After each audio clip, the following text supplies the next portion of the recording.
जिले की हलचल। आकाशवाणी लखनऊ से प्रस्तुत है जिले की हलचल। आज सुनिए वाराणसी और शामली जिलों की हलचल। पहले सुनते हैं वाराणसी जिले की हलचल। आलेख और स्वर है मनीष सिंह का। प्रदेश के उप मुख्यमंत्री केशव प्रसाद मौर्य की अध्यक्षता में सर्किट हाउस सभागार में बैठक के दौरान स्वयं सहायता समूह की महिलाओं की आय में वृद्धि करने व लखपति दीदी के सपने को साकार करने हेतु 3 नवीन कार्यक्रम की शुरुआत की गई। ग्राम पंचायत स्तर पर नवनिर्मित बारात घर का संचालन के अंतर्गत 3 ग्राम संगठनों, स्वयं सहायता समूहों का फेडरेशन व 3 ग्राम पंचायतों रघुनाथपुर व बेसहुपुर विकासखंड, सेवापुरी, सीवो विकासखंड चिरई गाँव के मध्य अनुबंध हस्ताक्षरित करवाया गया। इस अनुबंध का मुख्य उद्देश्य ग्रामीण जनता को अपने ग्राम पंचायत में ही मांगलिक व अन्य कार्यक्रमों हेतु न्यूनतम दर पर स्थान व कैटरिंग सेवा का उपलब्ध कराना है, जिससे न केवल ग्रामीणों को लाभ हो बल्कि स्वयं सहायता समूह से जुड़ी महिलाओं के स्थानीय स्तर पर रोजगार का साधन उपलब्ध हो सके। वर्तमान में कुल 60 बारात घर के संचालन हेतु कार्रवाई की जा रही है। इस संबंध में उप मुख्यमंत्री केशव प्रसाद मौर्य ने जनपद के अन्य ग्राम पंचायतों में भी सर्वे के माध्यम से बारात घर के निर्माण हेतु निर्देशित किया। GMR वरलक्ष्मी ग्रुप व उत्तर प्रदेश राज्य ग्रामीण आजीविका मिशन के मध्य पिंक ऑटो संचालन हेतु अनुबंध के अंतर्गत GMR VR लक्ष्मी ग्रुप व UPSRLM के मध्य वाराणसी में 160 पिंक ऑटो संचालक को लेकर अनुबंध किया गया, जिसके तहत मुख्यमंत्री उद्यमिता विकास योजना के माध्यम से स्वयं सहायता समूह की महिलाओं को पिंक ऑटो उपलब्ध कराना, उनका प्रशिक्षण, उनका ड्राइविंग लाइसेंस सम्मिलित है। बनारस रेल इंजन कारखाना को यूरोपियन स्टैंडर्ड की प्रतिष्ठित संस्था UNIFE द्वारा इंटरनेशनल रेलवे इंडस्ट्री स्टैंडर्ड के अंतर्गत ISO का नवीनतम स्टैंडर्ड ISO 22163 का सिल्वर ग्रेड प्रमाण पत्र लगातार दूसरी बार प्रदान किया गया है। यह उपलब्धि बरेका के लिए गौरव का विषय है। बनारस रेल इंजन कारखाना भारत की पहली रेलवे लोकोमोटिव निर्माण इकाई है जिसे यह प्रतिष्ठित प्रमाण पत्र प्राप्त हुआ है। IRIS प्रमाण पत्र के प्राप्त होने से बरेका के लिए अंतर्राष्ट्रीय बाजार में डीजल इंजनों के साथ साथ विद्युत इंजनों की मांग में भी वृद्धि होने की संभावना है। उल्लेखनीय है कि बरेका को गत वर्ष भी IRIS सिल्वर ग्रेड प्रमाण पत्र प्राप्त हुआ था तथा इस वर्ष रिकॉर्ड समय में इस प्रमाण पत्र को प्राप्त कर बरेका ने एक महत्वपूर्ण उपलब्धि अपने नाम की है। स्वस्थ शरीर एवं स्वस्थ विचारों से ही स्वस्थ राष्ट्र का निर्माण हो सकता है। इस विचारधारा का संदेश देने वाले युग पुरुष स्वामी विवेकानंद सरस्वती की जयंती के अवसर पर नमामि गंगे ने श्री काशी विश्वनाथ धाम के गंगा द्वार पर स्वच्छता का मंत्र दिया, उठो जागो और तब तक मत रुको जब तक लक्ष्य प्राप्त न हो जाए। स्वामी विवेकानंद के सबसे प्रसिद्ध वचन का स्मरण दिलाते हुए स्वच्छ और स्वस्थ भारत का संकल्प लिया। वाराणसी के सिगरा स्टेडियम के इंडोर कोर्ट पर रविवार को आयोजित 72वीं सीनियर नेशनल वॉलीबॉल चैंपियनशिप का महिला फाइनल ऐतिहासिक बन गया। रोमांच की पराकाष्ठा तक पहुंचे इस मुकाबले में पुरुष वर्ग में जहां रेलवे के स्पैमर्स ने केरला की चुनौती को एक तरफा अंदाज में ध्वस्त कर खिताब पर कब्जा जमाया, वहीं महिला वर्ग के रोमांचक फाइनल में केरला ने रेलवे को हराकर चैंपियन बनने का गौरव प्राप्त किया। इस प्रकार महिला वर्ग में रेलवे व पुरुष वर्ग में केरल को उप विजेता का तमगा पाकर संतोष करना पड़ा, जबकि हार्ड लाइन मैच में पंजाब और राजस्थान की टीमों का दबदबा रहा। नगर निगम की ओर से आयोजित पुरस्कार वितरण समारोह में मुख्य अतिथि प्रदेश के उप मुख्यमंत्री केशव प्रसाद मौर्य एवं उत्तर प्रदेश वॉलीबॉल एसोसिएशन के अध्यक्ष व उप मुख्यमंत्री ब्रजेश पाठक व महापौर अशोक कुमार तिवारी ने विजेता टीमों को ट्रॉफी और पदक प्रदान किए। रेलवे की पुरुष टीम ने अपने शानदार प्रदर्शन को जारी रखते हुए फाइनल मुकाबले में केरला को सीधे सेटों में 3-0, 25-19, 25-17, 25-19 से पराजित कर चैंपियनशिप की ट्रॉफी अपने नाम कर ली। पूरे मैच के दौरान रेलवे के खिलाड़ियों ने तालमेल और आक्रामक खेल का ऐसा नमूना पेश किया कि केरला की टीम एक बार भी मैच में वापसी नहीं कर सकी। वहीं दूसरी तरफ महिला वर्ग में केरल ने अपने शानदार खेल का प्रदर्शन करते हुए रेलवे को 3-2 से हराकर खिताब अपने नाम किया। खिताब जीतने के बाद केरल की कप्तान अनुश्री ने अपनी खेल की रणनीति के बारे में बताया।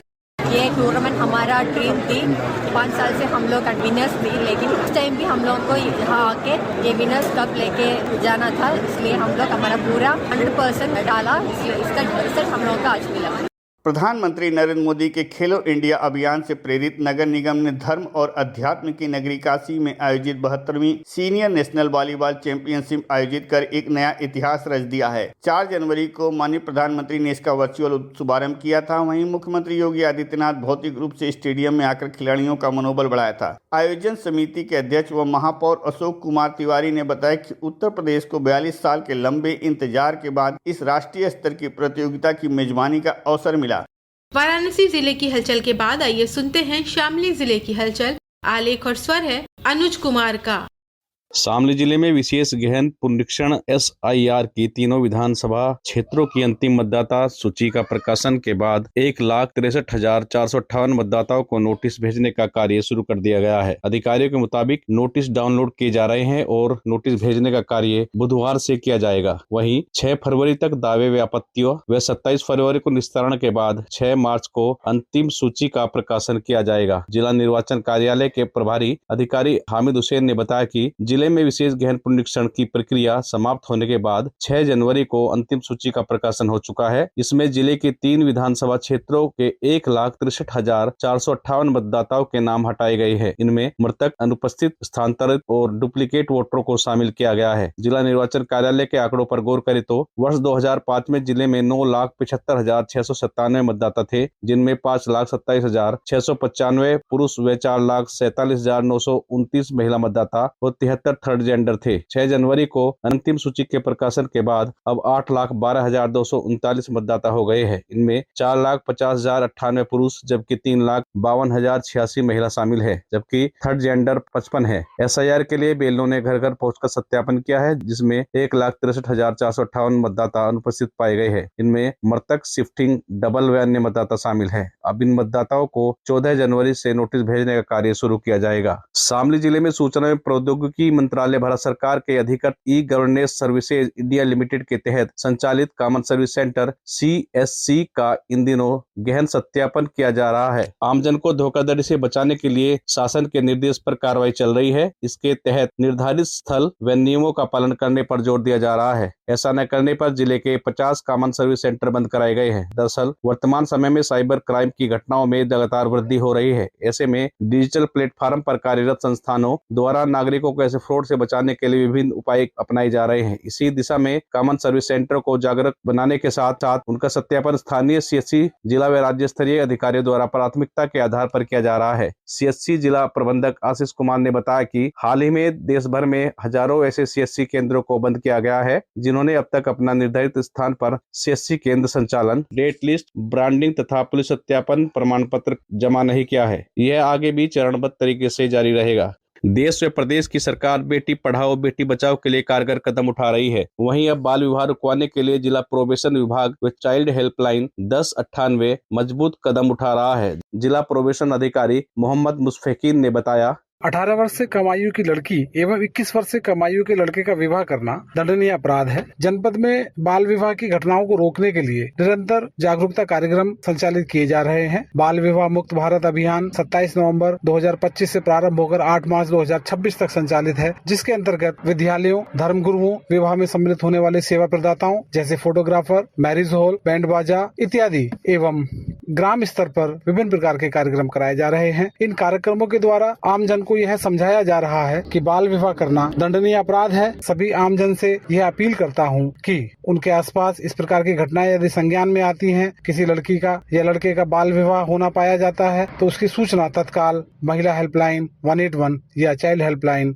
1098 पर दें। शामली जिले के किसान अपनी फसलों की सुरक्षा के लिए स्मार्ट तरीका अपना सकेंगे। कीट पतंगों से फसलों को बचाने के लिए कृषि विभाग की ओर से किसानों को सोलर लाइट ट्रैप उपलब्ध कराया जाएगा। कृषि विभाग की मांग पर निदेशालय से 500 सोलर लाइट ट्रैप की खेप जिले में पहुंच गई है। कीट पतंगों से उत्पन्न होने वाले रोगों के नियंत्रण के लिए सोलर लाइट ट्रैप उपकरण काफी कारगर साबित हो सकेगा। जिला कृषि अधिकारी प्रदीप यादव ने बताया, जनपद शामली के कृषि विभाग के कृषि रक्षा विभाग द्वारा इंटीग्रेटेड पेस्ट मैनेजमेंट को बढ़ावा देने तथा रसायनों और कीटनाशी का प्रयोग कम करने, साथ ही मित्र कीटों को बचाने के लिए जनपद में सोलर लाइट ट्रैप का वितरण कर रहा है। यह 75% के अनुदान पर जनपद के सभी ब्लॉकों में उपलब्ध है। साथ ही शीघ्र ही स्टिकी ट्रैप, ल्यूर और फेरोमोन ट्रैप जैसे अन्य साधन भी किसानों को 75% अनुदान पर जनपद शामली के सभी कृषि रक्षा गोदामों से उपलब्ध कराए जाएंगे। किसान भाई इसका अधिक से अधिक लाभ उठाएं। ये था आकाशवाणी लखनऊ के क्षेत्रीय समाचार एकांश द्वारा प्रस्तुत जिले की हलचल का आज का अंक।